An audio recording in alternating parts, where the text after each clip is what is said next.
নমস্কার বন্ধুরা, আশা করি আপনারা ভালো আছেন। আর কিছুদিনের অপেক্ষা, তারপরে শুরু হবে বাঙালির শ্রেষ্ঠ উৎসব দুর্গা উৎসব। সত্যি কত না আনন্দ এই সময় আকাশে বাতাসে ফিরে বেড়াতে, কিন্তু আজ সেই আনন্দ নিরানন্দে পরিণত হয়েছে। একটা মহিষাসুরকে মারতে মা পৃথিবীতে অবতীর্ণ হয়েছিল, আর আজ আজ কত মহিষাসুর সুন্দর যা প্যান্ট পরে করে বেড়াচ্ছে। মাকে আসতেই হবে এই মহিষাসুরকে বধ করতে। আমাদের এই দেশ ভারতবর্ষ এত সুন্দর দেশ, সবাই মিলেমিশে থাকি এখানে, কত আনন্দে থাকি আমরা। আমার এক বন্ধু আছে ডক্টর রহমতুল্লাহ, নালটির ডাক্তার। দেখুন, বিজয়ের সময় সে আমাকে শুভেচ্ছা জানায়, আবার আমিও তাকে ঈদের শুভেচ্ছা জানাই। রামপুরহাটে এক বন্ধু আছে জাসিমুদ্দিন, সেও আমাকে বিজয়ের শুভেচ্ছা জানায়, আমিও তাকে ঈদের শুভেচ্ছা জানাই। বড়দিনে আমরা সবাই মেতে উঠি, আবার তারাও দুর্গা পূজায় ঠাকুর দেখতে যায়। ডাক্তার রহমতুল্লাহ বলেন, ডাক্তারের ধর্ম সেবাই ডাক্তারের ধর্ম, ডাক্তারের নিজস্ব কোনো ধর্ম নেই। তাই বন্ধুরা, আজকে যে গল্পটি আমি আপনাদের সামনে নিয়ে এসেছি, একটাই অনুরোধ করব, আপনার গল্পটি ভালো লাগুক বা না লাগুক, প্লিজ চ্যানেলটি শেয়ার করুন, লাইক করুন, কমেন্ট করুন, অবশ্যই করে সাবস্ক্রাইব করুন। অনেক দিন হয়ে গেল, অনেক চেষ্টা করছি, চ্যানেলটিকে নিয়ে এগোতে পারছি না, তাই আপনাদের সহযোগিতা ভীষণভাবে প্রয়োজন। আজকের গল্প ধর্ম আমার, উৎসব সবার। চলুন দেখা যাক কেমন লাগে।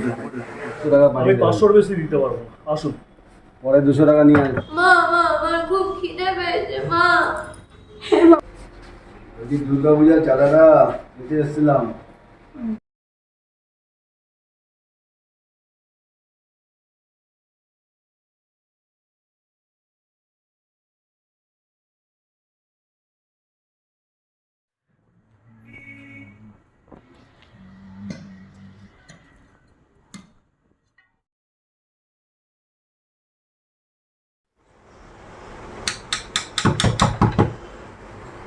কে কে চাঁদা কি ব্যাপার?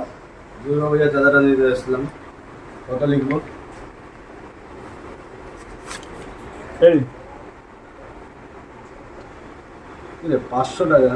আজকাল 500 টাকায় কিছু হয় নাকি? হ্যাঁ, এর বেশি আমি দিতে পারবো না। বাজেট কিন্তু দাদা বেড়ে গেছে, দিনে দিনে দিনে জিনিসের দাম বাড়ছে, আর 200 টাকা বাড়িয়ে দিন। আপনার বাজেট বেড়েছে কিন্তু আমার বাজেট বাড়িনি, যেটা দিয়েছি সেটা নেই। নামটা বলুন, নামটা বলুন। নামটা সোমনাথ দে। 700 টাকা লিখলাম। আমি দিতে পারবো না, যা দিয়েছি তাই।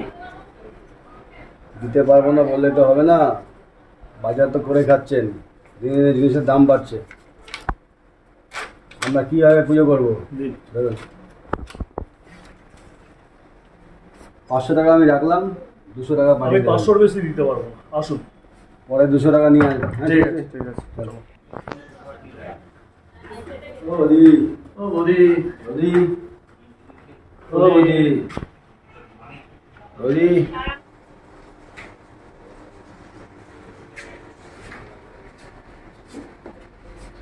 বৌদি দুর্গা পূজার চাঁদাটা দিতে এসেছিলাম।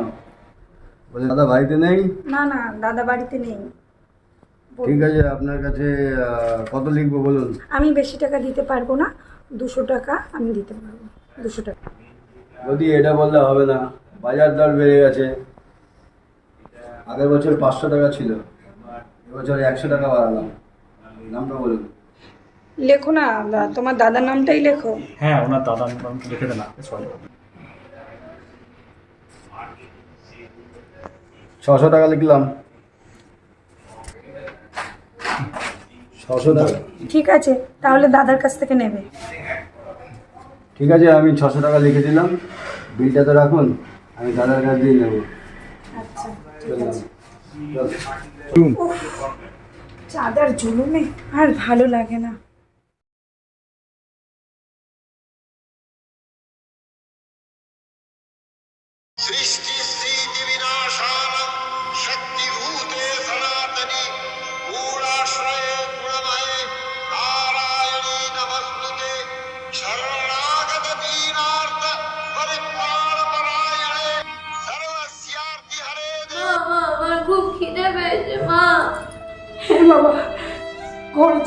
নেই, চালও নেই যে আমি কিছু ভাত বসাবো। আমার যে বড্ড খিদে পেয়েছে মা। হ্যাঁ বাবা, বুঝতে পারছি। দাঁড়া, আমার আঁচলে এই খুচরো পয়সাটা আছে, তুই দোকান থেকে গিয়ে কিছু কিনে আন। হ্যাঁ,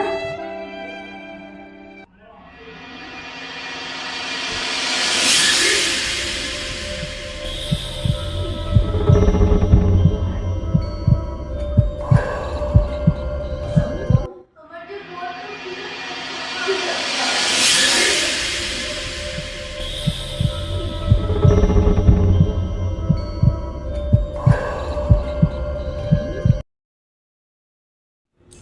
আমার কাছে এই খুচরো পয়সাটা আছে, তুই দোকানে গিয়ে কিছু কিনে আন। মা তুমি খাবে না? না বাবা, আমার না খিদে নেই।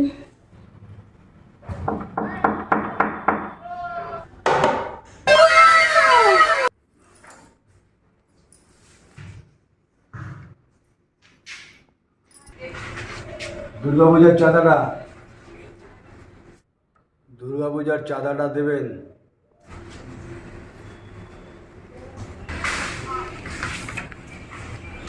বলুন কত টাকা লিখবো? হ্যাঁ লেখ তাড়াতাড়ি লেখ, তুই লেখ না একটা।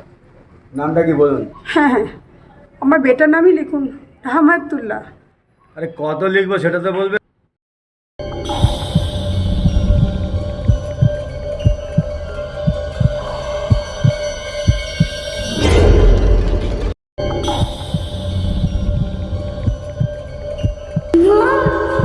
আমার খিদে পেয়েছে মা, খুব খিদে পেয়েছে।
বস কি দেখলাম এটা? সত্যি মায়ের দর্শন পেলাম। বুঝলি সুমন, এটাই হচ্ছে দুর্গতি নাশিনী। আরে মানুষের সেবা করা এর থেকে বড় কি দুর্গতি নাশিনী আছে? আসল তো পুজোটাই না। সেসব না হয় বুঝলাম, কিন্তু বস তুমি কারোর থেকে 5টা টাকা ছাড়ো না, আর তুমি সেখানে নিজের পকেট থেকে 100 টাকা দিয়ে দিলে। চাঁদার বেলায় সত্যি বলেছিস, আমি 5 টাকাও চাই না, কিন্তু কিন্তু আমি, বুঝলি তো, মানুষ সেবার জন্য আমি সব কিছু করতে পারি। আমি 100 টাকা কেন, আমি আমি আরও আরও অনেক কিছু করতে পারি, আরও অনেক কিছু দিতে পারি। কিন্তু বস তুমি তো যেটা কালেকশন হলো সেটাই তুমি দিয়ে দিলে। এটাই তো আসল পুজো, এটাই তো আমাদের আসল সভ্যতা। এর জন্যই তো আমাদের পুজো পাঠ করতে হয়। 10 জনের ভালো হবে, সমাজের ভালো হবে, তবেই তো দেশের ভালো হবে। চল চল চল আজকে চল। আগুনের পরশমণি ছোঁয়া প্রাণে, এ জীবন পূর্ণ করো, এ জীবন পূর্ণ করো, এ জীবন